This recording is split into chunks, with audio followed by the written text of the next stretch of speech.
করেছে। আল্লাহ রাসূল আল্লাহর হাবিব বসলেন, আম্মা জান আয়েশা সিদ্দিকা রাদিয়াল্লাহু তাআলা না ঘরের জানালা দরজা বন্ধ করেন। ও বিবি আয়েশা, কি ব্যাপার ইয়া রাসূলুল্লাহ হাবিবাল্লাহ, একটুখানি বসে না, দরকার আছে, কিছু মনে করবেন না, একটু ইন্তজার করেন, অপেক্ষা করেন। ও আয়েশা, কেন, কি হয়েছে? ইয়া রাসূলুল্লাহ হাবিবাল্লাহ, মদিনার মেয়েদের আমার ঘরে আপনি পাঠিয়ে দেন আমার কাছে মসলা ফতোয়া নেবার জন্য, মসলা ফতোয়া জানার জন্য। ইয়া রাসূলুল্লাহ, মদিনার মেয়েরা দিনের ভাগে আমার কাছে মসলা ফতোয়া শুনবার জন্য আসে। আমি যে কাপড়টা পরে রইলাম এই কাপড়টা ছেঁড়া হয়ে গেছে। ইয়া রাসূলুল্লাহ, আমি রাতের ভাগেতে সেলাই করব, লম্পয়ে তেলে নাই, দিনের ভাগে যদি ওদের সামনে সেলাই করি আপনার সম্মানে আঘাত লেগে যাবে, আপনার বিবেকে আঘাত করা হবে, আপনাকে অসম্মান করা হবে। তাহলে ওরা কি বলবে? আখিরি জামানার নবীর বিবি আয়েশা ছেঁড়া কাপড় সেলাই করে পরে। ইয়া রাসূলুল্লাহ হাবিবাল্লাহ, এই জন্য আমি আপনাকে বসতে বললাম। আমার নবী পাক বলছেন, আয়েশাটা পাত্র দেন না, শিশিরি দেন না, যদি একটু তেলের ব্যবস্থা হয় কিনা। ইয়া রাসূলুল্লাহ হাবিবাল্লাহ, না না না না না, আমি আয়েশার জন্যে আরবের বাজারে বাজারে আপনাকে ঋণী হতে দেব না। জোরে বলুন সুবহানাল্লাহ, জোরে বলেন না সুবহানাল্লাহ। কি বৃষ্টি পড়ছে বলে লোক পালাচ্ছে নাকি? বৃষ্টি ধরে গেছে, এবার পালাবার সুযোগ হয়েছে, কিছু করার নেই ভাই। ও মুসলমান, এই দেখে দিন কমিটি লোকের কত পরিষেবা, এত ভালো করছে তবু আসে না। তার মানে কি? সেই একজন রাস্তায় বসে বসে পায়খানা করছে আর মূলো খাচ্ছে, মূলো। আর রাস্তাতে একজন ভদ্রলোক যাচ্ছে, তা বলছে, বলে এই মিয়া, এই তুই পায়খানা করছিস আর মূলো খাচ্ছিস, কারণটা কি? হয় পায়খানা করিয়ে খা, না খেয়ে পায়খানা কর। তা বলছে, এইবার যদি বলো তো ইতি জোবলাবো আর খাও। কথা বুঝছেন? পাচার ধারে হাত নিয়ে গেছে, ফের যদি বলো ইতি জোবলাবো। কমিটির লোক যত ভালো করছে, পরে এলাকায় দেখেছি মিলাদ চাঁদা পয়সা খুব জানে, সব হেঁকা বেকার চলে ওঠে। যত মৌল সাহেবরা বলবে তত বাড়াবাড়ি। একজনা বলছে, বলে ও মৌল সাহেবরা যা বলে সব আমি জানি, তা ভালো সে কথা যা। কথা বলছেন কেন? কথা বলেন না আমার প্রিয়রা ভাইরা। তাহলে আল্লাহ রাসূল আল্লাহর হাবিবকে বললেন, হুজুর আপনাকে আমি ঋণী হতে দেব না, আপনি একটু বসেন। আমি বসলে কি হবে? ইয়া রাসূলুল্লাহ হাবিবাল্লাহ, আল্লাহ পাক আপনাকে নূর নবী করে পাঠিয়েছে, নূরে নূরে জ্যোতির্ময় করে। আমি আয়েশা, আমার বিশ্বাস হয়েছে, আস্থা রয়েছে, ভরসা আছে, আপনি আমার ঘরে ইন্তজার করুন, অপেক্ষা করুন, একটু বসে যান।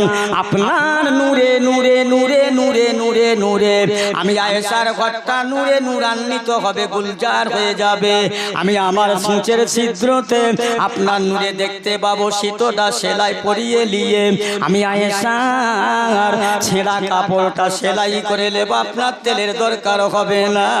আম্মা জান আয়েশা বলেন, আমার রাসূল বসে রইল, কিছুক্ষণের মধ্যে আমার অন্ধকার ঘরটা এত নূর নূরালা হয়ে যায়, এত নূরের জ্যোতি হয়ে যায়। আমি আয়েশা নিশ্চয়ই আমি চোখের দ্বারায় সূচের ক্ষেত্রটা দেখতে পেয়ে সুতোটা পরিয়ে নিয়ে আমার ছেঁড়া কাপড়টা আমি আমার রাসূলের নূরে সেলাই করেছিলাম। জোরে বলেন না, আর একটু জোরে হবে না? সুবহানাল্লাহ। কি হাতাবে তুমি? ছোট ভাই বলছো, নবী বড় ভাই।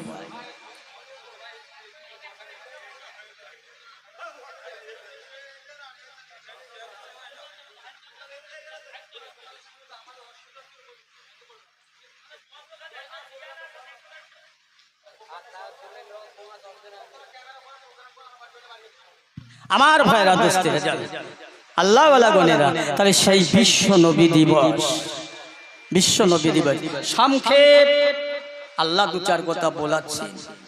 শুধু এই নয়, আল্লাহ নবীর তার জীবনের নীতি আর আদর্শ আলোচনা শুনলে আপনি আমি সবাই শুনেছি, সবাই জানি সেই নবী দিবস আল্লাহ বলছে যেখানে যে জায়গায় আমি আল্লাহর কোরআনের কথা, আমার নবী পাকের জীবন চরিত্র আলোচনা হয়, ওই জায়গাটা বেহেশতের বাগান। স্বয়ং নবী বললেন, আল্লাহ নিজে বললেন, তার নবীকে কত খেতাব দিলেন। আল্লাহ বলছে, বান্দা যদি আমি আল্লাহকে ভালোবাসতে চাও, আমার হাবিব গো, আমার বান্দারা আমাকে ভালোবাসতে চাইলে তারা যেন তাদের রসুলকে ভালোবাসে, আর রসুলকে ভালোবাসা আমি আল্লাহকে ভালোবাসা হবে।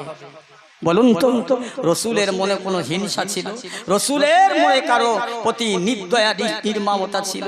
রসুল ছিল নিষ্পাপী, মায়া ভরা, দয়া ভরা, রহমতওয়ালা নবী। অতএব সেই নবী দিবস করেছেন, ভালো জিনিস বসেন, সম্মান করবেন, আদব রাখবেন। খবরদার এরকম জলসা দিয়ে বেয়াদবি করবে না, বেয়াদবি করবে না। আপনি অন্য কম নয়, আপনি মুসলমান, নবীর উম্মত। কিসের উম্মত আপনি? উম্মত কারে বলে? কি করে হবেন উম্মত? হতে গেলে নবীর ভালোবাসায় কান বসতে হয়। নবীর যেরকম দাড়ি ছিল তার দাড়ি রাখতে হয়। নবী মাথায় টুপি দিয়েছিল, টুপি রাখতে হয়। নবী মানুষকে হেফাজত সম্মান করেছিল, সম্মান করতে হয়। কথা বলছেন? উম্মতে পৃথিবীর উম্মতের বড় বড় শিক্ষা রেখে দিয়ে গেছে। এই নীতি দিয়ে চলবে, সে আমার শাফাআত সুপারিশের হকদার হবে, হকদার হবে। শুধু তাই নয়, আল্লাহ রাসূল আল্লাহর হাবিব জগৎ গুরু বিশ্ব নবী দয়াল নবী মোহাম্মদ 1 তারিখে আম্মা জান খাদিজার ঘরে বসে রইলেন। খাদিজা আমার রাসূলুল্লাহর গলাটা জড়িয়ে ধরে মাথাটা বুকের মধ্যে দিয়ে কাঁদছেন। ইয়া রাসূলুল্লাহ, হাবিবাল্লাহ, আমি খাদিজা বয়স হয়ে গেছে, বুড়ো হয়ে গেছি, কোন দিন ইন্তেকাল হব, মারা যাব, চলে যাব। ইয়া রাসূলুল্লাহ, আমি আমার বড় চিন্তা হয় আপনাকে নিয়ে।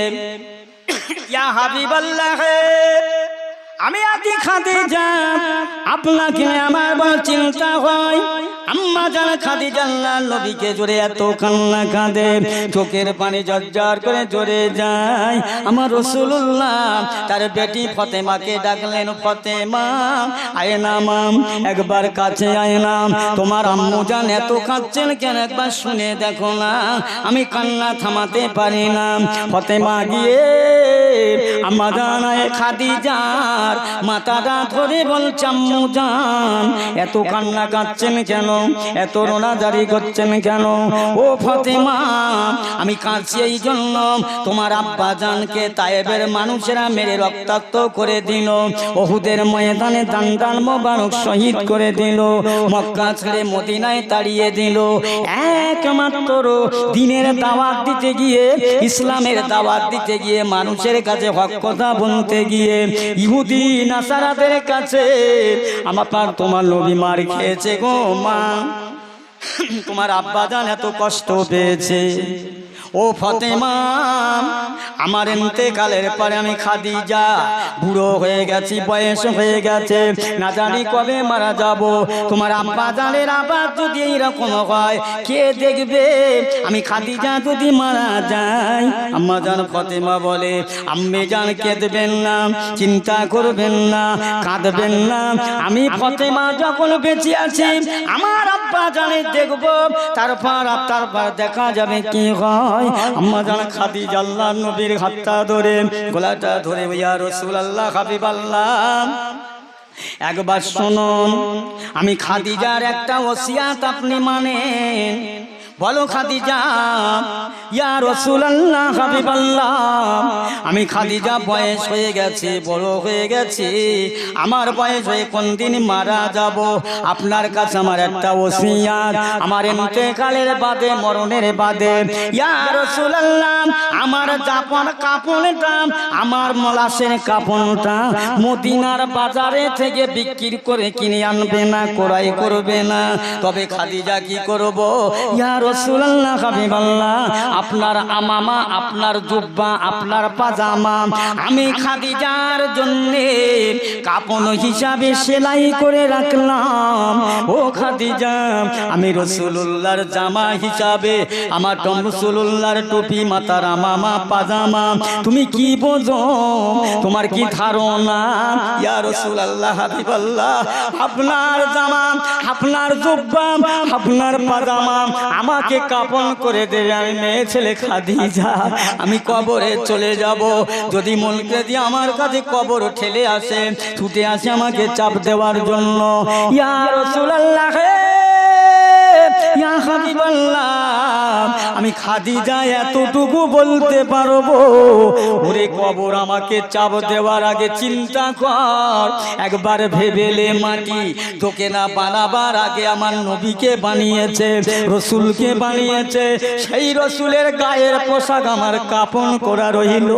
ও কবর, আমাকে চাপ দিবি না, আমাকে চাপ দেওয়ার আগে রসুলের জামাকে চাপ দেওয়া হবে, অপমান করা হবে। জেনে রাখ, আমার রসুলের জুব্বা মোবারকের ওসিলায় ওই সুবাদে আমি কবরে খাদিজা আমাকে মাফ করে দাও। জোরে বলুন। কে বলছে? খাদিজা। মদিনার কিছু মানুষেরা আমার রাসূলুল্লাহর দরবারে এসে বলছেন, ইয়া রাসূলুল্লাহ হাবিবাল্লাহ, আপনি বলবেন আপনার সংসারী কথা, আমাদের আম্মা জানেরা আপনাকে কেমন ভালোবাসে, আপনি ছাড়া কেউ জানে না। আল্লাহ রাসূল বলে, সাহাবীরা রে, আমার বিবি খাদিজা বয়স হয়ে গেছে, আমি রাত 1টায় গিয়ে সালাম দিই, খাদিজা জবাব দেয়, 2টায় সালাম দিই, জবাব দেয়, 10টায় সালাম দিই, জবাব দেয়। আমি খাদিজাকে জিজ্ঞাসা করলাম, খাদিজা, এই রাত 2টো 2:30টা বাজে, একটা মদিনার মানুষ কেউ জেগে নাই, তুমি জাগিয়ে থাকো। ইয়া রাসূলুল্লাহ হাবিবাল্লাহ, আমি খাদিজা আমার বাপের মাজার নাই, আমি বিছানায় শুয়ে পড়ি, হুজুর আপনি ঘরে আসেন না, আপনি বাড়ি আসেন না, আপনি খানা খান না। আমি কি করে খানা খেয়ে বিছানায় শুই? এটা অশোভনীয় হয়ে যায়। ইয়া রাসূলুল্লাহ, যখন রাতের মাত্রা বেড়ে যায়, আমি খাদিজা খানা খাই না, ঘুম এসে যাবে বলে বিছানা করি না। ইয়া রাসূলুল্লাহ হাবিবাল্লাহ, যখন আমার চোখে তন্দ্রা এসে যায়, বসে থাকি, আবার খাদিজা আমি দাঁড়িয়ে যাই, আবার তন্দ্রা আছে, দাঁড়ানো অবস্থায় এক পা উঁচু করে এক পায়ে ভর দিয়ে দাঁড়িয়ে থাকি। ইয়া রাসূলুল্লাহ, আপনি যতক্ষণ না আমি খাদিজার বাসায় আসবেন, আমি খাদিজা কিছু খাই না। জোরে বলুন সুবহানাল্লাহ। ভালোবাসা কাকে বলে? কারা? এই কারা এরা? তোমার আমার ঘরের বিবি। ওরে বাবা, আজ বর্তমান যুব সন্ধিক্ষণে হারে স্বামী স্ত্রী মানে মুরগি পোষা, স্বামী স্ত্রী বসবাস করা আর মুরগি পোষার সমান। যাক, সে কথা বলবো না, তো টাইম নেই আমার। কথা বুঝছেন?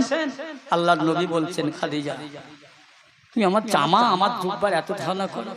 আবার মদিনার মানুষেরা, মেয়েরা খাদিজার ঘরে 1 তারিখে দল বেঁধে যায়। ও আম্মা জান, একবার বলবেন, বিশ্ব নবী হাবিবুল্লাহ নূর নবী রাহমাতুল লিল আলামিন, আপনার স্বামী আপনার ঘরের ঘরণী, আমি আপনিও তার ঘরের ঘরণী, আপনি অর্ধাঙ্গিনী চির সঙ্গিনী। আম্মা জান একবার বলবেন, আল্লাহ নবী আপনার সঙ্গে কি ব্যবহার করে? আম্মা জান খাদিজা বলে, ও মদিনার মেয়েরা, আমার রাসূলুল্লাহ শুধু মদিনার জন্য নয়, গোটা পৃথিবীর জন্য, মুসলমানের জন্য জ্বলন্ত ঈমান। জোরে বলুন সুবহানাল্লাহ।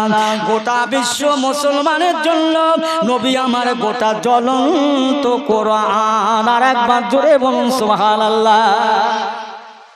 আমি অধম গুনাহগার, বেশি বলতে পারবো না, বেশি বলা সম্ভব নয়। আল্লাহ যতটুকু বলছি, আল্লাহ বলাচ্ছে বলছি। খাদিজা ইন্তেকাল হয়ে গেলে, দুনিয়ার থেকে বিদায় হয়ে গেলে, ইন্তেকালের আগে খাদিজাকে কানে কানে রাসূল বলছে, খাদিজা একবার শোনো না, এই মদিনায় থেকে কিছু মিষ্টি, কিছু খাজুর এনে দেবো, এসো। আমি রাসূলুল্লাহর কাছে আছে কোনো দাবি দেওয়া? জি ইয়া রাসূলুল্লাহ।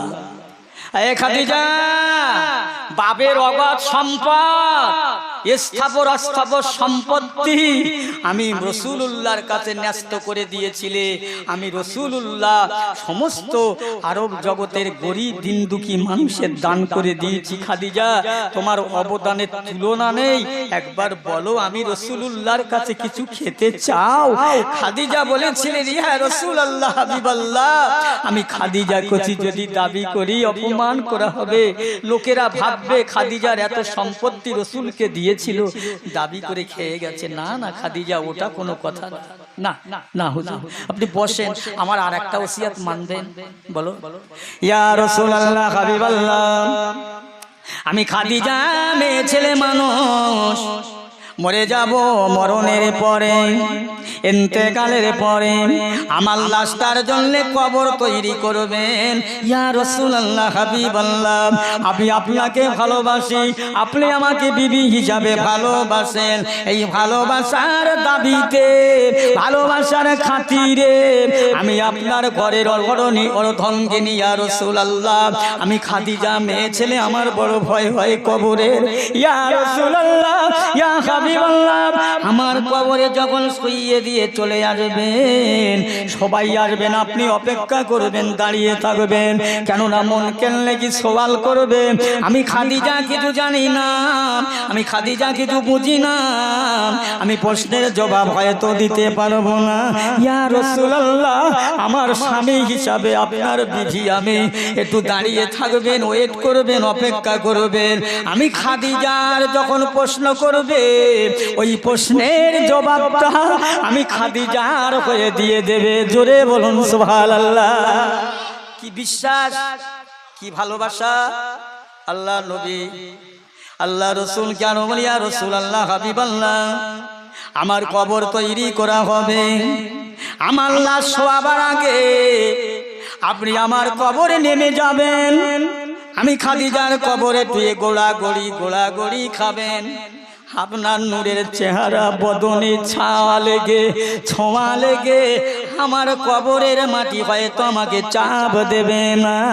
ও মুসলমান, আল্লাহর নবীর শরীর মাটি দিয়ে ভুলে চলে আসলাম, আর নবী আসেন না। রাসূল দাঁড়িয়ে রইলেন, আমার ভাইরা, বাপজিরা, সাহাবীরা বলতে লাগলেন, এই দেখো আল্লাহর নবী দাঁড়িয়ে গেছে, খাদিজাকে বড্ড ভালোবাসে।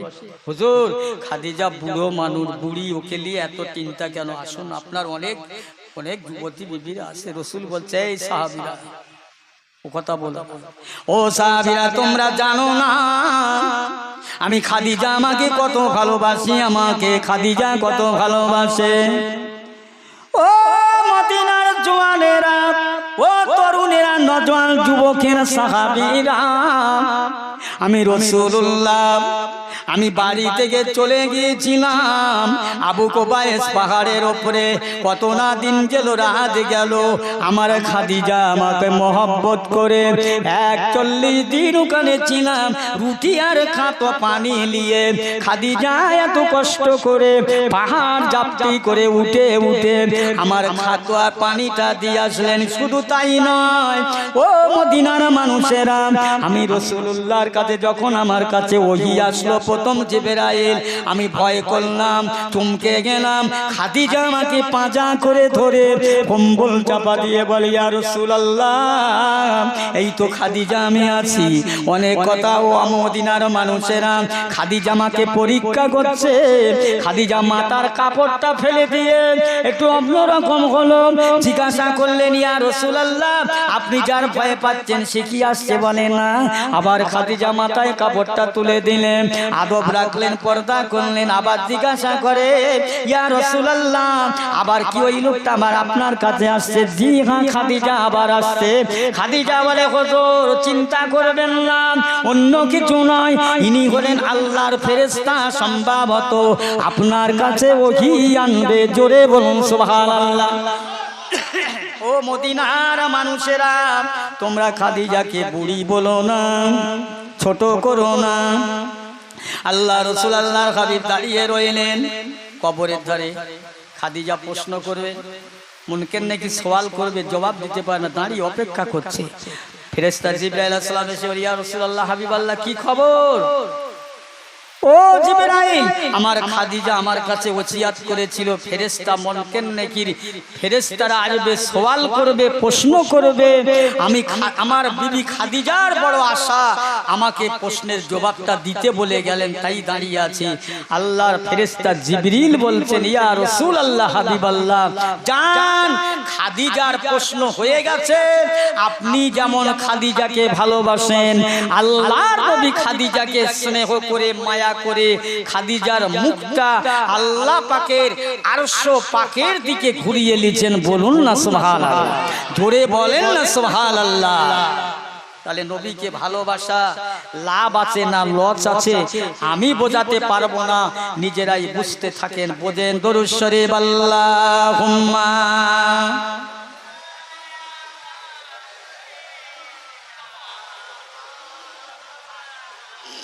বক্তা এসে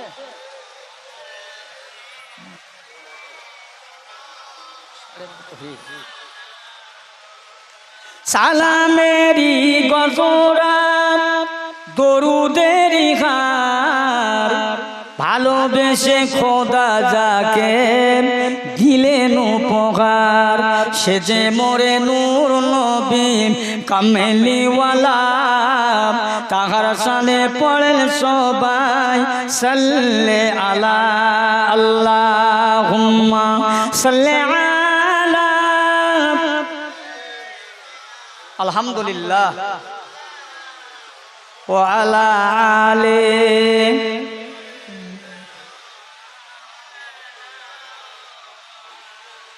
মদিনাতে কাঁদেন নবী মোদের পাপের লাগি, মোদের ব্যথায় কাতর হয়ে আছেন তিনি জাগে। মদিনার ওই ভিজায় মাটি নবীর চোখের জল, অতরা সাল্লি আলা মুহাম্মাদিন বল সকলে বল জোরে জোরে আল্লাহুম্মা সাল্লি আলা।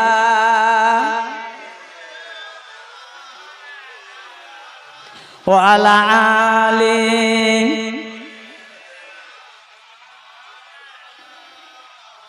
আলহামদুলিল্লাহ ভাই, বৃষ্টি হচ্ছে, বৃষ্টি দেনেওয়ালার মালিক কে? আল্লাহ। তাহলে আমাদের সব কিছুর করার মালিক হলো আল্লাহ, তারপরেও এখানে বসিয়ে রেখেছেন, বসেছি বাবা, বড় নেয়ামতে মজলিস। আল্লাহ দেখছে, ইমানদারের পরীক্ষা হচ্ছে। আল্লাহর ফেরেশতাদের ডেকে আল্লাহ দেখাচ্ছে, দেখ আমার বান্দারা আমার বন্ধুর ভালোবাসায় পানি মাথায় বৃষ্টি মাথায় তারা বসে আছে, কি মহব্বত করে।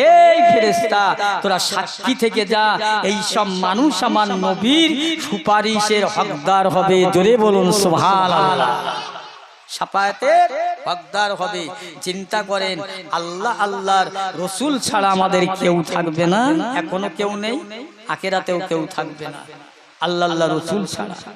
আমার প্রিয়ারা ভাইরা, দোস্তের আব্বা জানেরা, সেই নবীকে চেনেন। নবী যেটা করেছে আমাদের জন্য সেটা আবার করতে হয় না অনেক সময়। আমার নবী পাক ছিলেন 11টা বিবি, কম বেশি 11টা বিবি নিয়ে সংসার করেছে, সংসার জীবন করে। কোনো ঝামেলা ছিল না, ঝঞ্ঝাট ছিল না, দাঙ্গা ছিল না, ঝগড়া ছিল না, কিচ্ছু ছিল না। একমাত্র আমার নবীকে সবাই নূর নবী বলে ভালোবাসা বেসে ফেলেছেন। আল্লাহ নবী এক সময় ওয়াজ করছেন, বাবারা বাবারা, যদি কেউ কারো কাছে ঋণ করে থাকো ঋণ পরিশোধ করো, টাকা নিয়ে হোক, পয়সা নিয়ে হোক, কারো কিছু ছোট বড় কথা বলে হোক, কারো মেরে হোক, বাবা সব ক্ষমা চাও তার কাছে। আল্লাহ নবীর একজন সাহাবী যার নাম ছিল আক্কাস রাদিয়াল্লাহু তাআলা আনহু, আল্লাহ নবীকে বললেন, হুজুর আমি আপনার কাছে ঋণ আছি, আপনি আমার কাছে ঋণী আছেন। আল্লাহ রাসূলের সাহাবীরা সবাই বলেন, আক্কাস তোর কি কথাটা বাদলো না? যে নবীকে না বানালে আজ দুনিয়া হতো না, সেই নবী তোর কাছে কি ঋণী হয়ে গেল। ওগো নবীর সাহাবীরা চুপ থাকো, কথা বলো না, আল্লাহর নবী যেটা বলেছে ওটা করতে দাও।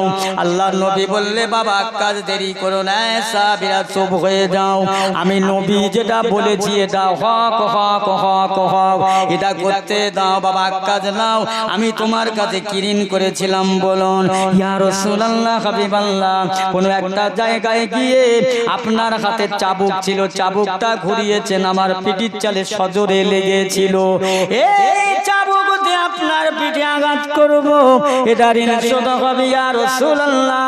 আমার নবী বললে বাবা কাজ, আমি ওতে এতটুকু কুণ্ঠিত নয়, আমি রাগান্বিত নয়, আমি অরাজি নয়। সাহাবীরা সবাই চিন্তা করতেন, চিল্লাতে লাগলেন, এই আকাশ তোর দয়া নাই মায়া নাই, এত বড় অন্যায় করবি। আকাশ বলছে সাহাবীরা চুপ হয়ে যাও, কথা বলো না। সাহাবীরা কাজের প্রতি রাগান্বিত হলো, দুঃখিত হলো। আল্লাহর নবী বললে বাবা লাও চাবুক লাও মারো। ইয়া রাসূলুল্লাহ হাবিবাল্লাহ, সেদিন তো আমার গায়ে জামা ছিল না, আজকাল আপনার গায়ে জামা আছে। আমার নবী পাক জামাটা খুলে দিলে ওরে আকাশ রাদিয়াল্লাহু তাআলা আনহু চাবুক মারা তো দূরের কথা, নিজের দুটো ঠোঁট দিয়ে নবুয়াতের মোহরে আমার রাসূলুল্লাহর নবুয়াতে তিনবার চুমা দিলেন। একটু জোরে বলা যাবে না সুবহানাল্লাহ।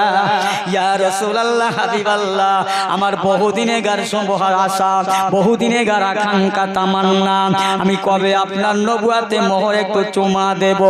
ইয়া রাসূলুল্লাহ, আজকে যখন আপনি সুযোগটা করে দিয়েছেন, আমি ছাড়বো না, ছাড়বো না, আমার আশাটা পূর্ণ হলো। আর একবার জোরে বলুন সুবহানাল্লাহ। এই নবীর ভালোবাসা, আর আজকের আমরা কি করছি? নবীর কথার সঙ্গে কথা বেড়ে যায়, ভাই নবীওয়ালা হয়ে যান। বক্তা আসলে এইখানে ঢুকলে আমাকে বলে দেবে আমার নবী কেমন নবী, একটু শোনেন, শুনে ছোট্ট ছোট করে বলি, বেশি বড় নয়, লম্বা চওড়া নয়। আল্লাহ রাসূল আল্লাহর হাবিব এক তারিখে গনিবতের মাল বিলি করছেন মানুষের, এতিম অসহায় দুঃখিনীদের। ইমাম হাসান হুসাইন রাদিয়াল্লাহু তাআলা দুই ভাই গিয়ে নানাদের কাছে, নানু জান আমরা এসে গেছি। এই না কথা যেই বললেন যে হাসান হুসাইনের ব্যাপারে, নবী বললেন আমার হাসান হুসাইনকে যে কষ্ট দেয় সে আমার মনে কষ্ট দেয়, আমার হাসান হুসাইনকে যে মহব্বত করে ভালোবাসো সে আমাকে ভালোবাসে মহব্বত করে। কিন্তু যেই বলেছেন নানা জান আমরা এসে গেলাম, আমার আপনার দয়ার নবী তিন দুনিয়ার বাদশা ইমাম হাসান আর হুসাইনের হাত দুটো ধরে হেক্সা মেরে ছুঁড়ে দূরে ফেলে দিলেন। ইমাম হাসান হুসাইন ছুটে ছুটে বাড়ি যান, বাড়ি গিয়ে মায়ের কাছে বলতেন আম্মি যান, নানা জান গনিবতের মাল বিলি করছে, আমরা গিয়ে দাঁড়িয়েছি, আমাদের হাত ধরে ছুঁড়ে ফেলে দিয়েছে। নানা ইমাম তো কোনো সময় করে না, এমনটা হয় না। বাবা কেন গেলে তোমার নানা জানের কাছে? নানা আমার দয়ার নবী মালটা বিলি করে হাসান হুসাইনের কথা মনে রেখে দুঃখ ভরা মন নিয়ে আল্লাহ নবী খামা ফাতেমার ঘরে আসলেন। ও মা, আমার ভাই হাসান হুসাইন কোথায়? দুই নানু ভাই কোথায়? আব্বা জান তারা এই দিকে গেছে, এইভাবে গেছে, আপনি নাকি ওদের হাত ধরে ফেলে দিয়েছেন। বলে হ্যাঁ। আল্লাহ রাসূল মদিনা মক্কা জমিনে দে মরুভূমি ধুলার উপরে এক ভাই আর এক ভাইকে গলা জড়িয়ে পাঁজা করে ধরে আছেন। আমার নবী পাক গিয়ে চোখ ভরা পানি নিয়ে দুই নাতিকে কোলে নিয়ে বলছে ভাই হাসান ও ভাই হুসাইন, আমি রাসূলুল্লাহ বুঝতে পেরেছি তোমাদের মনে কষ্ট লেগেছে, দুঃখ লেগেছে। ভাই আমি যে মালটা বিলি করছি গনিবতের মাল, গোটা দুঃখীদের মাল, বেওয়া বিধবা এতিম এসির অসহায় যাদের কোনো অর্থ সম্পদ নাই, ওটা ওদের পাওনা, ওটা আওলাদের রাসূলের জন্য নয়। জোরে জোরে বলুন সুবহানাল্লাহ। হক মারা শিখেছে আমার আল্লাহ রসুলকে। সংক্ষেপ কথা, বিশ্ব নবীকে আম্মা জান হালিমা নিয়ে ওযু করে দুধ পান করালেন, একটা স্থান খেলেন আর একটা স্থানে মুখ দেয় নবী আমার টেনে নেয়। নবীর বয়স কত? 7 দিন অথবা 9 দিন, ইখতিলাফ। আম্মা জান খাদিজা বারবার আর একটা স্থানে মুখ দেয়, নবী আমার টেনে নেয়, যার পান নাই চেষ্টা করেন দুইটা দুধ খাওয়াবার জন্য। ওপরে থেকে আওয়াজ হচ্ছে, বান্দি খাত হালিমা, এ বান্দি হালিমা, আল্লাহর নবীকে আর জ্বালাতন করো না, কষ্ট দিও না, বিরক্ত করো না। আল্লাহ পাক ওই নবীকে হক তারাবি করার জন্য পাঠায় নাই, হক লোকের জোর করে খাবার জন্য নয়। হালিমা, একটা আপনার বাচ্চা রয়েছে আব্দুল্লাহ, তিনি আপনার বুকের দুধ খায়, মোহাম্মদও খায়, ওই জন্য মোহাম্মদ একটা দুধ খেলেন, একটা রেখে দিলেন। আপনার বেটা আব্দুল্লাহর জন্য একটু চিল্লে বলা যাবে না সুবহানাল্লাহ? কি 7 দিন অথবা 9 দিন বয়সের নবী আমার হকের শিক্ষা দিলেন। এখন প্রশ্ন করছে, আপনাদের কাছে করে না আমাদের কাছে করে, বলছে নবী কোনো স্কুলে যায়নি, মক্তবে যায়নি, ইউনিভার্সিটিতে পড়েনি, বিদ্যালয়ে পড়েনি, নবী এত শিক্ষিত কি করে? এ কোথার মূর্খ, এর মুখে জমানো লাগাম আছে? এ বাবা, যে রসুল, মাশাআল্লাহ, আলহামদুলিল্লাহ। ভাই অনেক কথা আখের পরে করবেন, আসছেন, দোয়া করবেন আল্লাহ পাকের দরবারে আমার জন্য দোয়া করুন। আমি দোয়া করছি, আল্লাহ এই নবী দিবস সকলের জন্য কবুল করেন, জীবনের গুনাহ মাফ করেন, এই নবী দিবস কবুল করে কিয়ামতে সকলের জন্য নাজাতের ওসিলা বানিয়ে দেবেন। জোরে বলুন আল্লাহুম্মা, জোরে বলেন আল্লাহুম্মা আমিন।